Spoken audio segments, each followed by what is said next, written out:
Good morning, students. Today I am going to start your standard 6 social science in geography subject. Your chapter number 5 is major domains of the earth.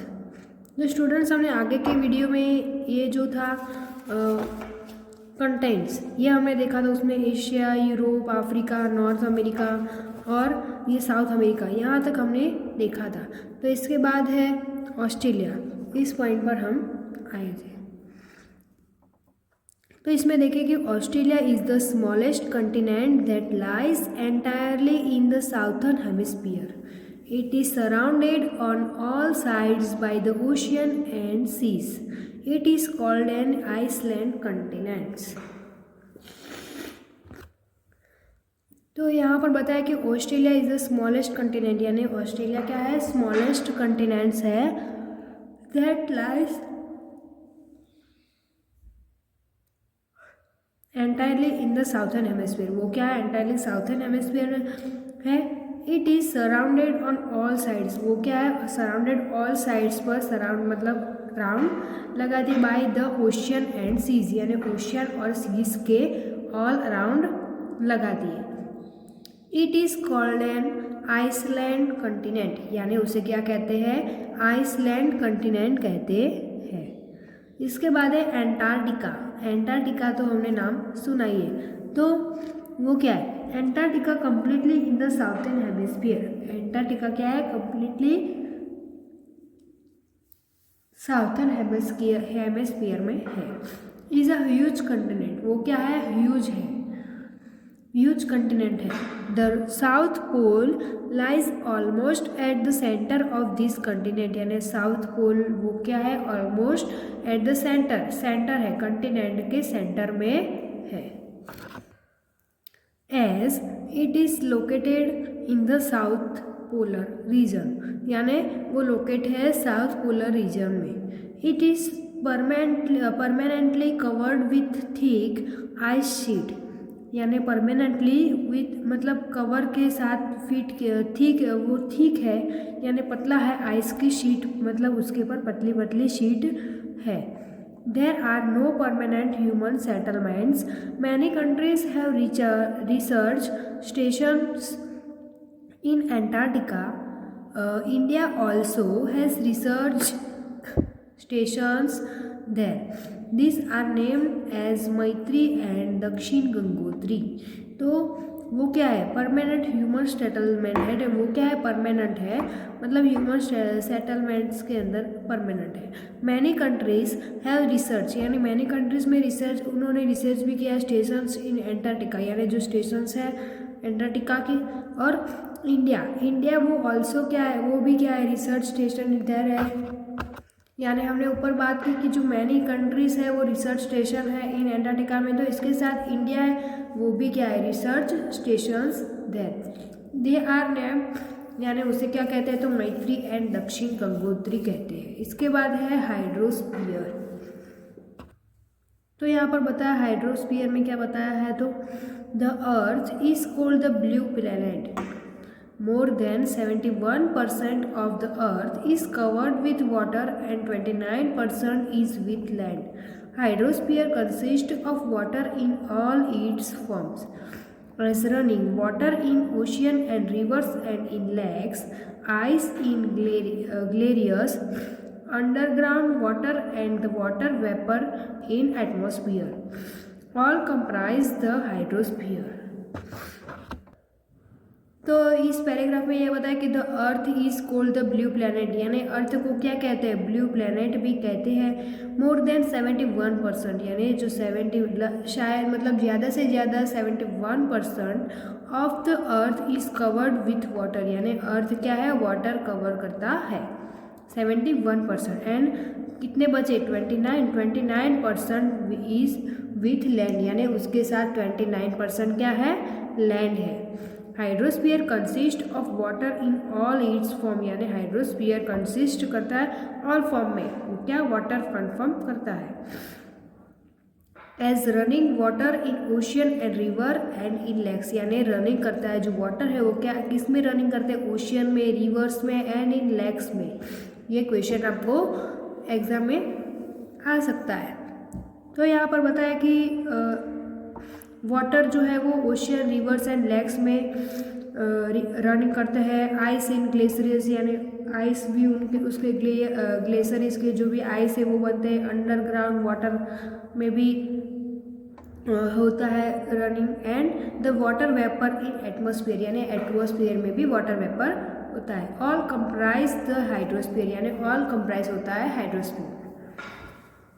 इसके बाद next paragraph, more than 97% of earth's water in found in the ocean and is too salty for human use.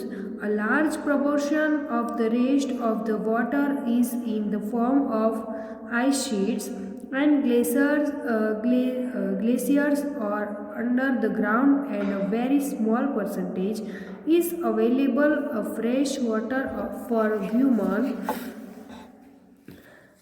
use. Hence, despite being a blue planet, we face a shortage of water. तो यहाँ पर इस paragraph में हमें ये बताया कि जो 97% है वो earth's water in found in the ocean, यानी इस डायग्राम में भी हमें दिखाई दे रहा है, जो डायग्राम है उसमें 97.2% बताया ओशियन का हिस्सा। ये जो भी पार्ट है वो ओशियन का है, और उसमें कितना बचा, तो large proportion of rest water, यानी in the form of ice sheet and glaciers, यानी वो क्या है, आइस शीट एंड ग्लेशियर्स है। And under the ground a very small percentage, यानी स्मॉल परसेंटेज कितना हुआ, 2.5, उसमें कितने बचे 2.5, वो परसेंटेज क्या है, fresh water for humans life. तो यहाँ पर बताए 2.5% कितना है, store in the ice sheet and ground water, यानी आइस शीट के लिए एंड ग्राउंड वाटर के लिए। और यहाँ पर दूसरा भी बताया 2.7, दूसरा पार्ट है वो क्या है, फ्रेश वाटर है, कितना है 0.03%, वो क्या है, फ्रेश वाटर है। तो despite beings a blue planet we face a shortage of water, यानी जो ब्लू प्लानेट है हमें यहाँ पर आगे हमने देखा वो क्या है, तो face a storage of water, यानी वो उसमें क्या होता है, वाटर का स्टोरेज होता है। तो स्टूडेंट्स इसके बाद हमने ये ऊपर वाला डायग्राम हम देखेंगे, comparative size of the continents. तो यहाँ पर अलग अलग स्क्वायर्स में हमने अलग अलग पार्ट्स दिया है, उसमें north America, Europe, Asia, south America, Africa, Australia and Antarctica. तो ये अलग अलग जो हमें नेम दिए हैं वो क्या है। तो यहाँ पर क्वेश्चन है, count the squares given in figure 5.3, यानी जो स्क्वायर हमें दिए वो काउंट करने के, answer the following, name the largest continent, यानी ये सारे हैं उसमें एक एक टेबल में जो स्क्वायर्स है वो हमें काउंट करने और बताना है कि नेम द लार्जेस्ट कंटिनेंट, यानी जिसमें स्क्वायर ज़्यादा हो गए। अभी यहाँ पर हम देख रहे हैं दिखाई में तो हमें ये एशिया और अफ्रीका सबसे ज़्यादा बड़े दिख रहे हैं, लेकिन उनके भी हमें स्क्वायर्स काउंट करने होंगे, जो सबसे ज़्यादा होंगे वो क्या होगा, लार्जेस्ट कंटिनेंट होगा। तो वो आपको घर पर ट्राई करना है। विच इज़ लार्जर, यानी लार्जर कौन है, यूरोप या ऑस्ट्रेलिया, यानी ये यूरोप है और ये ऑस्ट्रेलिया है, तो ये दोनों में से लार्जर कौन है, तो हमें दिख रहा है 1 2 3 4 5 6 7 8 9 10, यहाँ पर है 1 2 3 4 5 6 7 8, तो यह इन दोनों में से सबसे ज़्यादा लार्जर कौन है, यूरोप या ऑस्ट्रेलिया, तो हम क्या बोलेंगे, यूरोप। तो ये एग्ज़ाम में ऐसा भी आ सकता है। इसके बाद नेक्स्ट टॉपिक है ocean. Ocean are the major part of hydrosphere, there are all connected, यानी ओशियन क्या है, वो मेजर पार्ट है हाइड्रोस्फीयर का। देयर आर ऑल इंटरकनेक्टेड, यानी वो क्या है, ऑल इंटरकनेक्टेड है। The ocean waters are always moving, the 3 chief movements of ocean water are the waves, the tides and the ocean currents. The 5 major oceans are the Pacific Ocean, and the Atlantic Ocean, the Indian Ocean, and the Southern Ocean and Arctic Ocean in order of their size. Figure 5.1. तो हमें ये जो figure 5.1 हमें दिया है यहाँ पर, ये जो है उसमें हमें दिखेगा कि जो कंटिनेंट या ओशियन वो क्या है उसके बारे में. तो the Pacific ocean is the largest ocean, यानी उसमें कि ये सारे हमने नाम ऊपर देखे तो पैसिफिक ओशियन है वो क्या है, लार्जेस्ट ओशियन है. It is spread over 1/3 of the earth, यानी वो क्या है, स्प्रेड कितना है, 1/3 ऑफ द अर्थ में 1/3 पार्ट है. और Mariana trench and the deepest part of the earth lies in the Pacific ocean. और द पैसिफिक ओशन क्या, ऑलमोस्ट सर्कुलर इन शेप, यानी वो क्या ऑलमोस्ट सर्कुलर है इन शेप में ओशियन के. Asia, Australia, north and south America surround it. Look at the map and find out the location and condition continents around the Pacific ocean, यानी हमें found करना है कि वो लोकेशन एंड कंटिनेंट अराउंड मतलब Pacific ocean के कहाँ पर.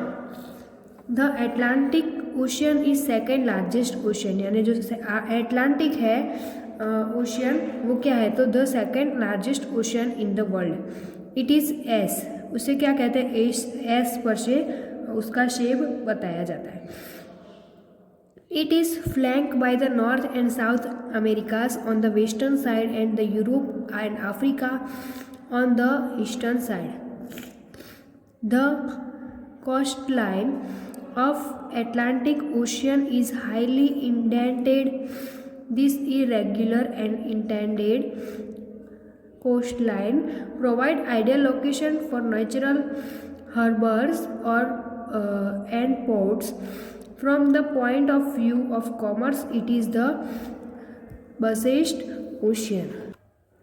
तो यहाँ पर बताया कि जो एटलांटिक ओशियन है वो सेकेंड लार्जेस्ट ओशियन है वर्ल्ड में, और उसको शेप एस से बताया जाता है. वो flank by the North and south America, और वो भी कौन से, वेस्ट साइड में है. एंड यूरोप एंड अफ्रीका कौन से, ईस्ट साइड में है, वो भी यहाँ पर बताया. And coast line of Atlantic ocean वो क्या, हाईली इंडेंटेड है. And this irregular and indented है. Coast line provides ideal location provides करते हैं. And for the natural harbours and ports. From the point of view, हम point of view of commerce से देखें तो it is a biggest ocean है. The Indian ocean is the only ocean named after a country, that is India. The shape of ocean is almost west by Africa and the east by Australia. यानी वो क्या है, almost triangular है. और वो क्या है, in the north is it is bound by the Asia, यानी नॉर्थ क्या है, बाउंड बाय द एशिया है. एंड वेस्ट जो है by Africa, and west by Africa पर है. एंड द ईस्ट है वो क्या, बाय ऑस्ट्रेलिया से. The southern ocean encircle the continent of Antarctica, यानी और जो एक्सटेंड्स है वो क्या है, तो northward to 60 degree south latitude है, यानी नॉर्थवर्ड पर वो 60 डिग्री साउथ लेटीट्यूड है. The Antarctic ocean is located with in the Arctic circle and surrounds the North Pole. It is connected with the Pacific Ocean. वो connected क्या है, Pacific Ocean पर by a narrow stretch of shallow water known as Bering Strait. It is bound by northern coast and of North America and Australia. यानी वो bound करते हैं northern coast and the North America जो है और Eurasia जो है.